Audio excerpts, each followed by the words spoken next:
Hello, today you guys are going to be doing some research into a type of cardiovascular disease, but before you can do that, I'm going to give you some background, some things that you need to include in your notes pertaining to cardiovascular disease. These items are potentially things that could appear on tests or quizzes. The reason we're spending some time on cardiovascular disease, as we spent time on cancer, actually cardiovascular disease is the #1 killer in America, and cancer is the #2 killer in America. We spent a week and a half on cancer, so this is certainly something that is worthy of learning some things about.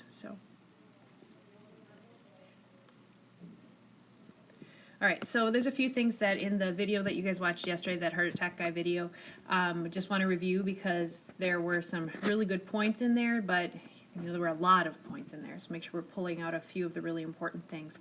One of the things to know about is that the heart itself is a muscle, and being a muscle, it's going to need to have plenty of oxygen delivered to its cells as well. And the blood that's going through the inside of the heart, in the chambers and the ventricles and the atria, they're not really there to provide oxygen to very much of that tissue. It's just too thick, and so diffusion doesn't work very well across those distances. And so it does need to have its own blood supply. And the blood vessels that do service the heart are called the coronary arteries. You may have noticed those even when you looked at the pig heart, that there was an artery that was right on the surface of that heart. So those are very important blood vessels that are going to be providing oxygen and nutrients to the cells in the heart itself. All right, now, sometimes what can end up happening, and this is what was happening with John in the video, is that people can end up with having these arteries becoming narrowed by the presence of plaques that can build up along their walls. These plaques are fat deposits. A lot of them are made of cholesterol, and they pile up on each other over the course of your lifespan. It's something where maybe if you eat a lot of French fries right now, you're probably, not going to be dealing with heart disease at this very point in time, but you're building the framework for future plaques by having a diet that's really high in cholesterol right now even. Okay, so what we're looking at here with cardiovascular disease mostly is going to be related to heart attacks and stroke. However, there may be some other choices that you choose for your one-pager that are not directly heart attack or stroke issues, but they may be related.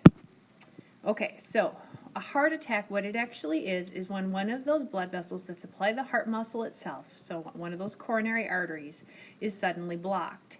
When it's blocked, then any of the cells that would have been supplied by that blood vessel aren't getting the oxygen and nutrients that they need, and they can end up dying.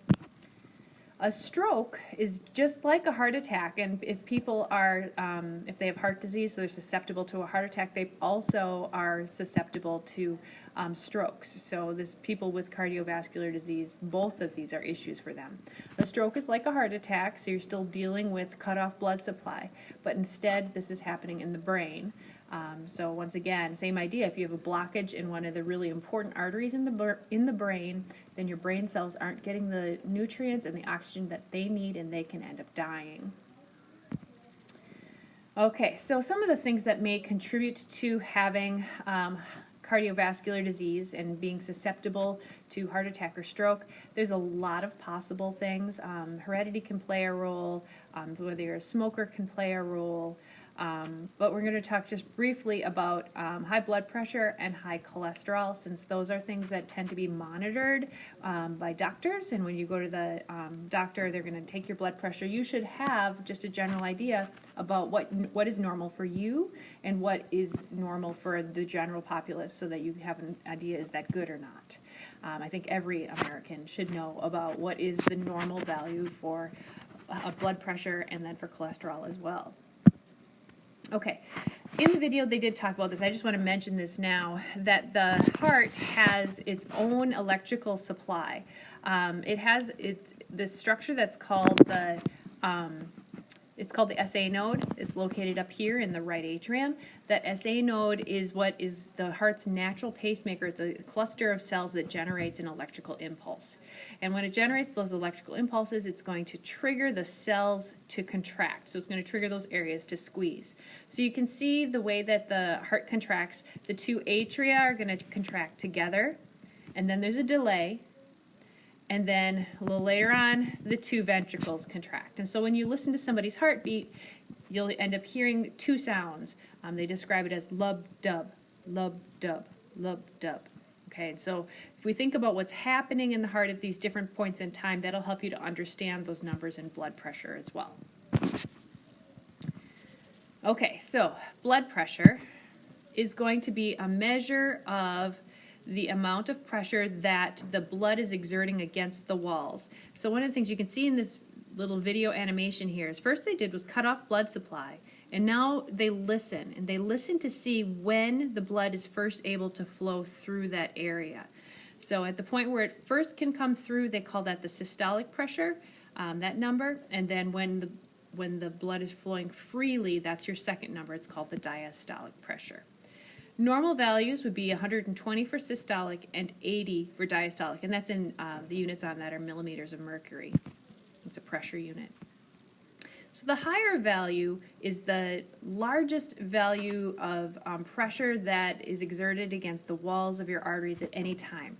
So this is happening, systolic pressure is happening right when the ventricles are contracting and they're squeezing blood out into the arteries. So that's going to force a wave of contraction against the walls of those arteries. So that's going to be the time where you have the highest pressure. That's the systolic, which is the first number in your blood pressure.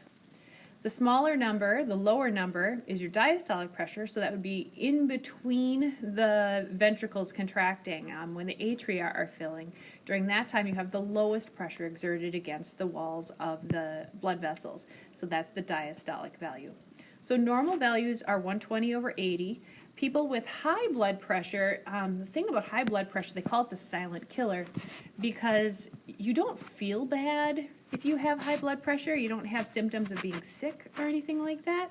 But what you can do is you can do damage to the insides of your arteries with this high blood pressure that's continual over time. And that then can also contribute to those deposits, those plaques that can build up on the sides of the arteries. It kind of makes rough areas where they can attach pretty well. So high blood pressure, they call the silent killer. It definitely contributes to cardiovascular risk. So it's something you want to monitor. You want to know what's normal for you, and keep an eye on that throughout your lifetime. Okay, this is just another schematic that's just showing how they do blood pressure. So you can see in this schematic here, we're looking at the pressure against the walls of the arteries. The first thing that they do with the cuff is they completely cut off blood supply, and then they release the pressure with the cuff slowly. And what they're listening for with the stethoscope here is they're listening to hear the blood that's flowing now into that artery that's below the cuff. So they're listening for the first sound, when they first can hear the sounds, and then when they no longer hear these thump, thump, thumps, when it's flowing freely, that's the second sound. Okay. The last thing I want to mention are cholesterol values, because people with high cholesterol levels in their blood are more likely to develop increased numbers of plaques. Some of this can be genetic. As remember, we did that worksheet in genetics when we were learning about familial hypercholesterolemia. It had incomplete dominance associated with it. So some of it can be something that runs in families. So if you know that you have a parent or a grandparent that's dealing with high cholesterol levels, it then is something that you're definitely going to want to pay attention to, not necessarily now when you're 15, 16, 17 years old, but as you get older, you're also potentially in line to have high cholesterol as well. But it's not all heredity. You can have high cholesterol levels and not have a family history. Some of it is just based upon the food choices that you make as well. Okay, so what is a high cholesterol value? You should have general ideas about what those things are. You want your cholesterol, your total cholesterol, they're going to give you several values. You want your total cholesterol level to be below 200. Okay, so that's the threshold, the cutoff. The lower the better, generally. But they do want it to be below 200. And then they break it down into HDLs and LDLs. HDL is the good cholesterol, if you've heard of that. That's high density lipoproteins. HDL values you actually want to be higher than 40. So you're not looking for a below value there, you're actually looking for a higher value there. I remember HDL is H for happy. That's the good cholesterol. LDLs are the low density lipoproteins. Those are the bad cholesterol, so to say, and you want the LDL levels to be below 100. So if you guys can remember for assessments, test quizzes, whatever, if I put a value on there for cholesterol levels, I would remember 200 and 100. You want your values to be total below 200, LDLs below 100. All right, so that's it for the notes. Now you're going to be working on a one-pager. Please read the directions on the one-pager sheet. Choose a topic, and then you can go ahead and get started with your research.